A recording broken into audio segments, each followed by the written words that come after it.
The three actions of body, speech, and mind are manageable, so we won't make mistakes. One must have concentration and wisdom, not to be swayed by external circumstances. The Master tells us discourse on reciting sutras. In the end times, it refers to our era. Teachings and interpretations are as numerous as the sands of the Ganges.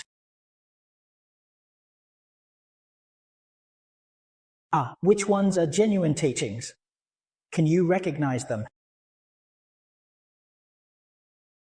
Our six senses, when in contact with the external world, can actually tempt us. They confuse us. Anything that leads us away from the true teachings is misleading.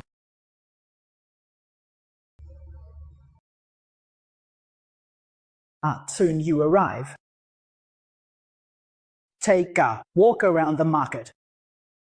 Look at those new products, and just by looking, your heart is moved and greed arises.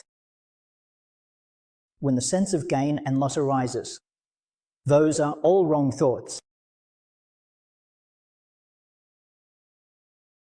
It's not just someone speaking. Everything placed in front of them is misleading. Movies, TV shows, some advertisements. Even now, when we walk down the street, you see the t-shirts young people are wearing. The designs are all demons and monsters. Those are all misleading. They make you feel moved. You need to understand the biggest intentions. What is the demon king? It's the television. The programs shown on TV. Violence. Pornography, demons and monsters. These young kids watch it every day and are completely captured by this demon king, caught in one fell swoop. That means to mislead. Can we stop it? No legal way to control. Now, in foreign countries, in the United States. I know about this place. US school kids are already using computers. They use computers for homework. All students find it difficult. The computer has all sorts of things. It can access any program. So in their minds, all sorts of strange things are there. Watching too much, listening too much, being exposed too much. Parents can't teach them, and neither can teachers. They know more than you do. So they imitate what they see, something. Decades ago, I heard Mr. Fang Dongmai say something. Someone asked him, the United States is the world's greatest power today. Will it ever fall? Of course it will. There's no eternal power in the world. Even Rome fell. What is the first factor leading to its downfall? Mr. Fang said without hesitation, television. At that time, computers weren't thought of like this. It was television. Once you turn this thing on, it's all misleading talk. Can you imagine what that leads to? So I advise my fellow students, if you want to protect yourself, don't read newspapers. Don't listen to radio. Don't go to unnecessary places, as the wise often teach us. The less you see and hear, the fewer worries you have.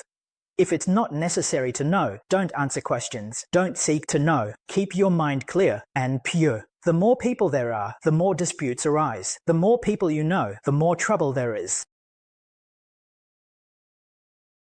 Historically, the learning environment was in the mountains. In China, practice sites are all established in the mountains. If you want to reach these places, you have to walk for several days. If you don't have that sincerity, you simply won't go. This practitioner's place of practice is called Nanyu in India, which translates to extremely remote and tranquil in Chinese, indicating a very peaceful environment. But now, transportation is convenient. All the major roads in China have been opened up.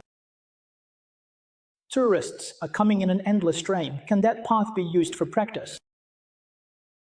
Why can't it be used for practice?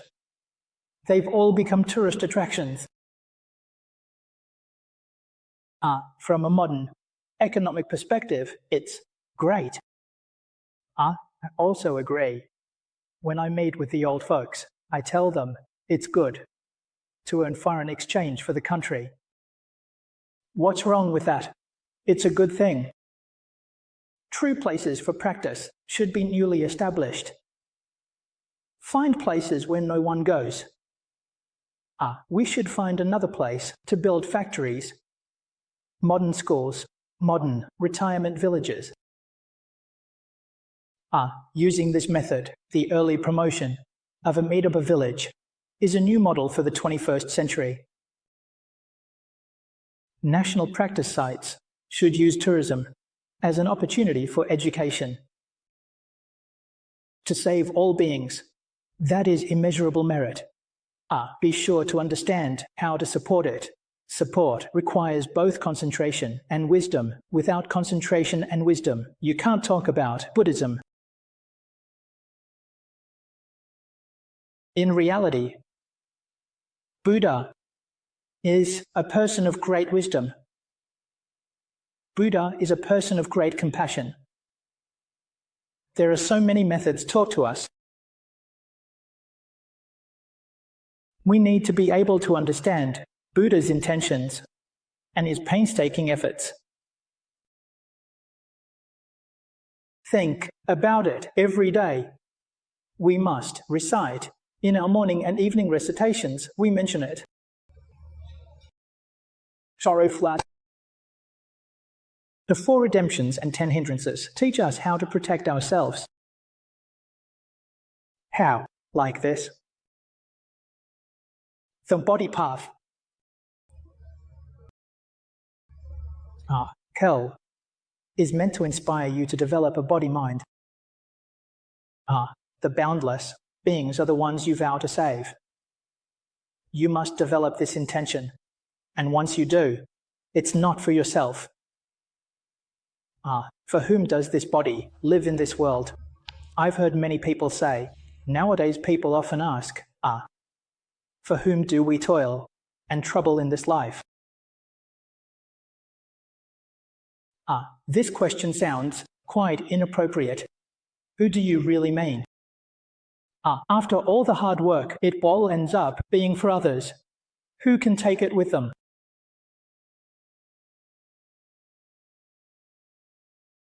Every day we work hard to manage, and in the end, it falls into someone else's hands. Endless emotions. But for us who study Buddhism, it's different. We live for the Dharma and for all sentient beings. This has meaning and great value. We live in this world for the sake of sentient beings, for the Dharma to remain in the world for a long time. We work to continue the mission of the Buddha. What if it were for ourselves? We would have already been reborn in the Pure Land, where, as the scriptures say, it is righteous and majestic. Why suffer in this world?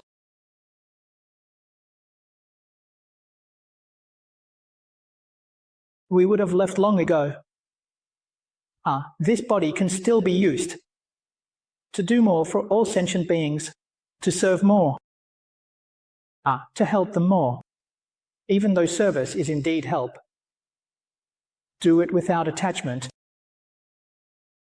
Whether bowing or not, never claim how much I've done. There's no such thing. All forms are illusory. Keep the mind pure and spotless, transparent inside and out. This is like being electrified. The life of Buddhas and Bodhisattvas. I haven't set my mind on this. After setting the mind, Virtue comes first. Help gentlemen to cut off afflictions. Endless afflictions. The career is cut off. So we must let go of prominent fame and profit. The 5 desires and 6 senses: wealth, lust, fame, food, and water, as the Buddha mentioned.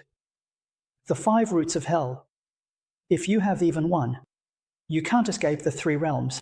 If you have all 5, what can be done? Even with blessings from all directions, you can't be dragged away. So you must understand. The mind must cut off afflictions. First, expel the negative energy. So the methods our teacher taught us are skillful means to cut off afflictions and habits. The teacher taught me we must follow. We must do as instructed. Some classmates might say, "Hey, you're lucky to have met such a good teacher. We haven't." Then who teaches us? The teachings in the Infinite Life Sutra are enough.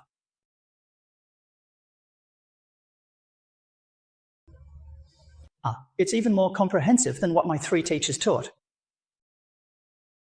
It's all complete. You just need to read carefully. Carefully ponder the lessons, and you can become a great sage and wise person.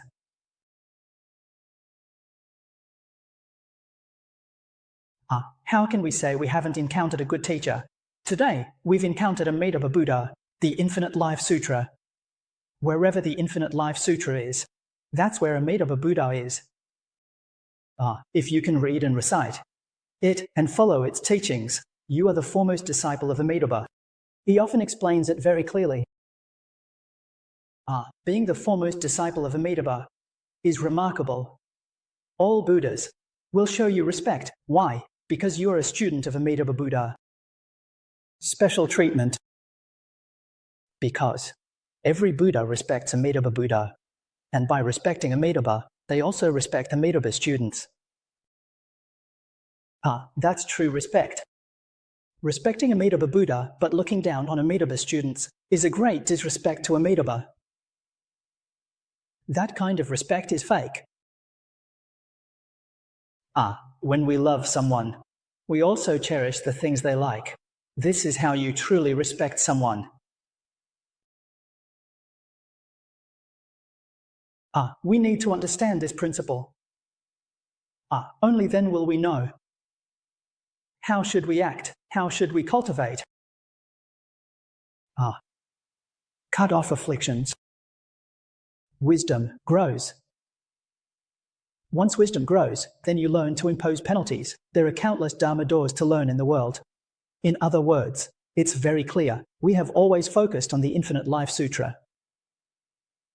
With the Infinite Life Sutra, you need to cut off your own afflictions. If my own afflictions haven't been eliminated, I will stick to this one path, just this one sutra. In this sutra, what the Buddha teaches us to do, we should earnestly strive to do. And what we should not do, we must definitely avoid. By listening to this, you become a good student of Amitabha Buddha.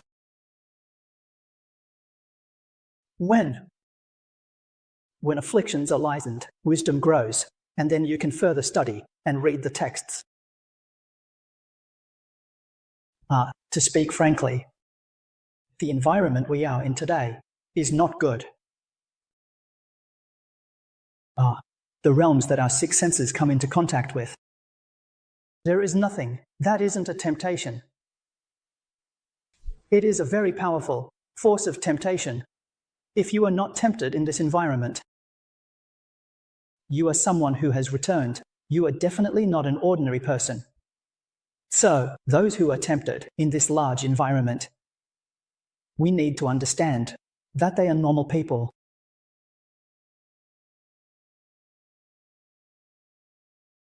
If someone is not tempted, that person is not normal. What are the 2 types of abnormal people?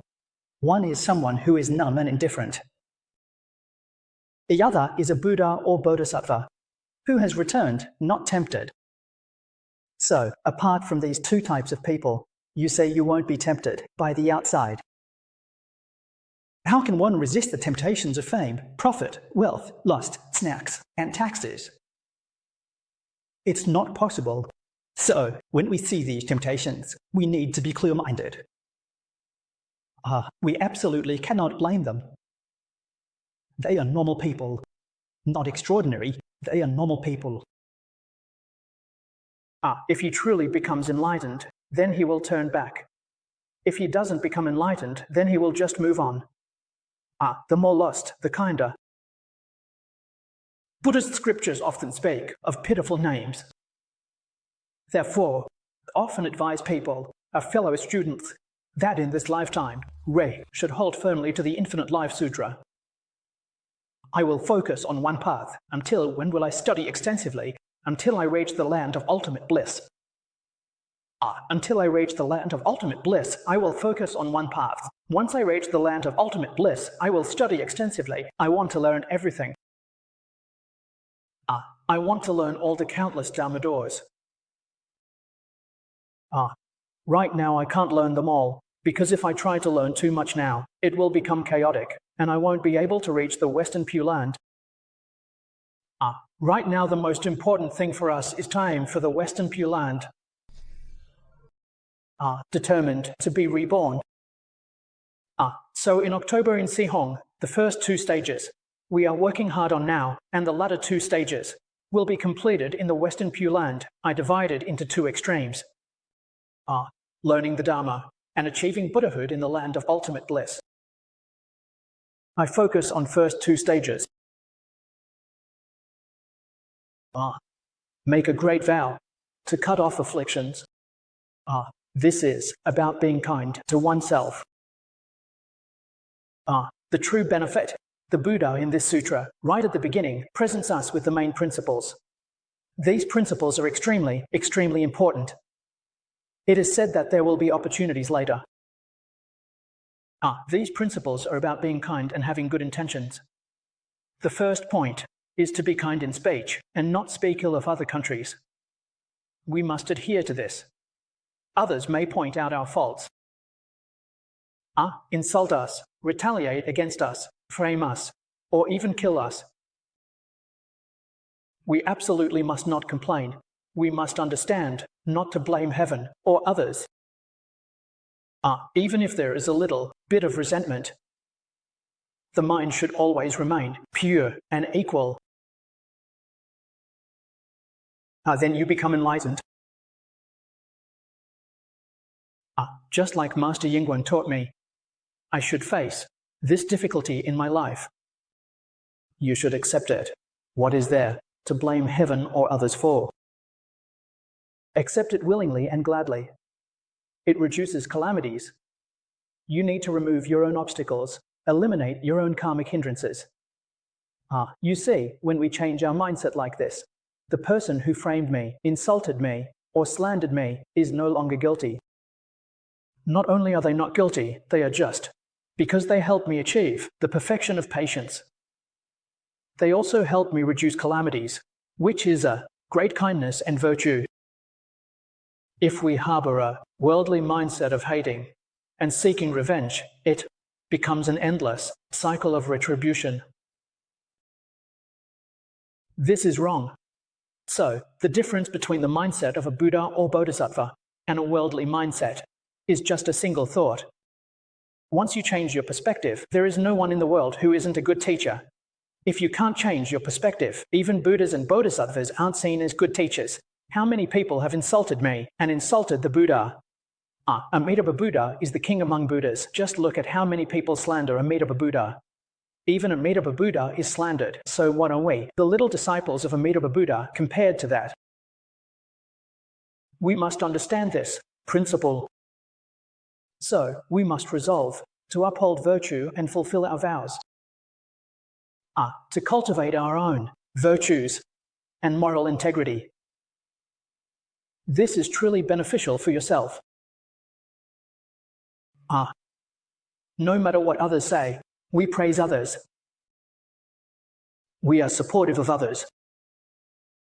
So you must recognize kindness to understand how to repay it. What kindness does someone who harms you have towards you? They help me eliminate karmic obstacles. That's the kindness. You don't know how to repay. Once you know, then you understand. The karmic obstacles are borrowed without substance. These karmic obstacles and troubles are barriers to our future rebirth. Once eliminated, there are no barriers to rebirth. In the future, we can pass away standing or sitting. As I mentioned before, those who preach can pass away after delivering a sermon, and after finishing, they might say goodbye to everyone and head to the Pure Land, just like that, sitting and leaving. How free is that? So who can achieve this? It can be done once the karmic obstacles are eliminated. So many people are helping me eliminate them. I can't even express my gratitude enough. I can't repay the kindness enough, no matter what means they use to speak to me. They are all my great benefactors, all of great kindness and virtue. So this is what Buddhism teaches us. If the Buddha hadn't taught me, how would I understand these things? This is the benefit I gained from learning Buddhism. The merits and benefits of my learning Buddhism. The little benefit I've gained, I want to share with everyone.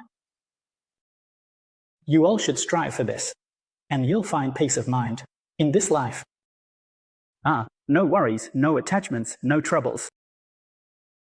Life is so carefree. While you see people in the world, each one complaining when they meet, but I haven't cried. I feel so comfortable, even though I'm starving. Why are you so troubled? It's because your mindset hasn't shifted. So, do you have the ability to change your troubled thoughts?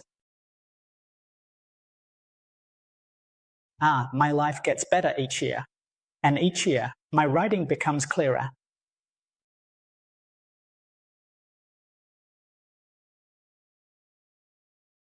The year before last. On this side are the offerings from your listeners. Every day I would take back a big pile of red envelopes, slowly taking them out one by one, counting them. It was such a hassle. So from last year, I decided not to take them anymore. All offerings go to the community. I don't take a single cent. You see, now I'm carefree, no need to worry about it anymore. There's a benefit to having no money, a big benefit. No one will ask me for money or ask me to donate to build a temple or make a Buddha statue. If I have no money, I own nothing. You see how carefree I am.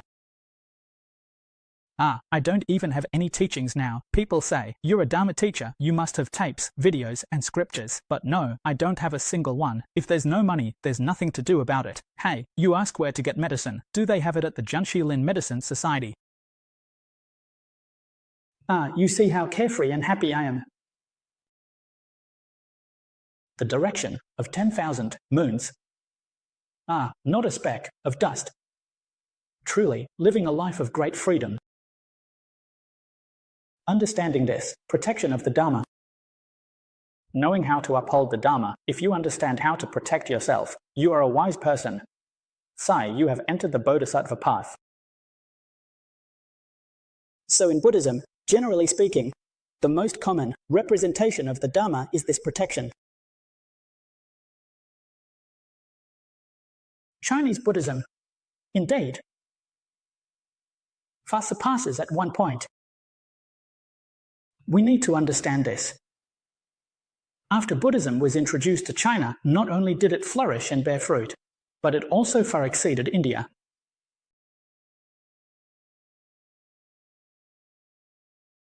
And truly, among the great masters and virtuous ones throughout Chinese history, many were ancient Buddhas and Bodhisattvas reincarnated. The solid evidence recently, you all know. Master Ingguan was an incarnation of the Bodhisattva Mahastama from the Western Pure Land. It's very obvious.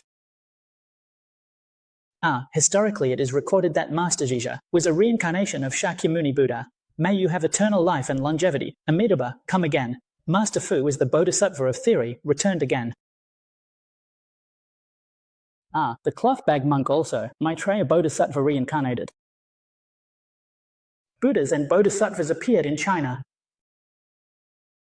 There has never been a lack of them.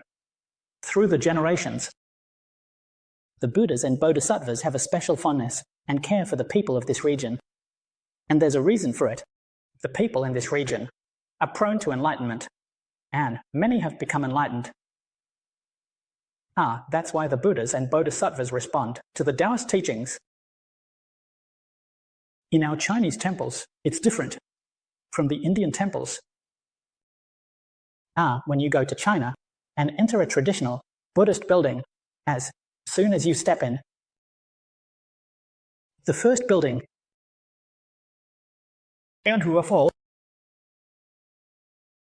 Jianwenho, the Dharma, is the protector deity.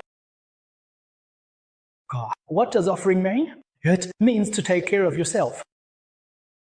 How do you learn the Dharma of taking care of yourself? You need to understand this principle. There is not a shred of rationality in Buddhism. Hundreds of years ago, Buddhist education had already become highly artistic. Highly artistic indeed. Combining art and teaching into one. Modern education has not yet been able to achieve this perfectly. Our Buddha's teachings achieved this thousands of years ago.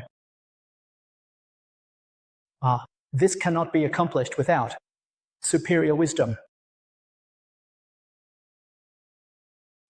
We need to understand and realize this not only to honor the painstaking efforts of our ancestral masters, but also to promote it, to broadly and universally save all sentient beings in the world.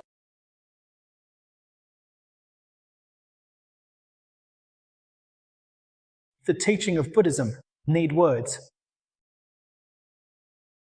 You see, in the Hall of Heavenly Kings, there are 5 statues enshrined. The images of Buddhas and Bodhisattvas in the hall. The first one you face when you enter the mountain gate is Maitreya Bodhisattva. The statue of Maitreya Bodhisattva is not modeled after the Indian Maitreya Bodhisattva. Instead, it is modeled after the image of Budai Heshang. This meaning is more obvious and more complete. The image of the Indian Maitreya Bodhisattva with the image of Avalokiteshvara Bodhisattva wearing a revealing hat. If you go to Beijing, to the Yonghe temple to see the statue of Maitreya Bodhisattva, you wouldn't recognize it as Maitreya Bodhisattva. When you see that statue, it seems like Manjushri or perhaps a scribe. Alas, you wouldn't know that it is Maitreya Bodhisattva. We are accustomed to recognizing the laughing Buddha as Maitreya Bodhisattva. As he transforms into another form, we just recognize the Bodhisattva. The symbolic meaning of the laughing Buddha is very obvious. You see a very big belly. It all teaches you that your tolerance should be large and able to embrace everything. In Buddhism, we often speak of the heart encompassing the vast void, like Maitreya Bodhisattva in Liangzhu. Now, this is about the heart encompassing the vast void and the precepts of Liangzhu, able to accommodate everything. Look at anxiety. If you want to learn Buddhism, the first thing is to broaden your mind. A narrow mind is not qualified to learn Buddhism. The mind must be large. And secondly, always keep a smile. Great people with a smile. Expression compassion. Sova, cultivation in Buddhism. Compassion is fundamental, and convenience is fundamental. You see, without involving monks, it means entrusting to Buddha and entering the Buddhist path with compassion as the foundation. Convenience for takeaway.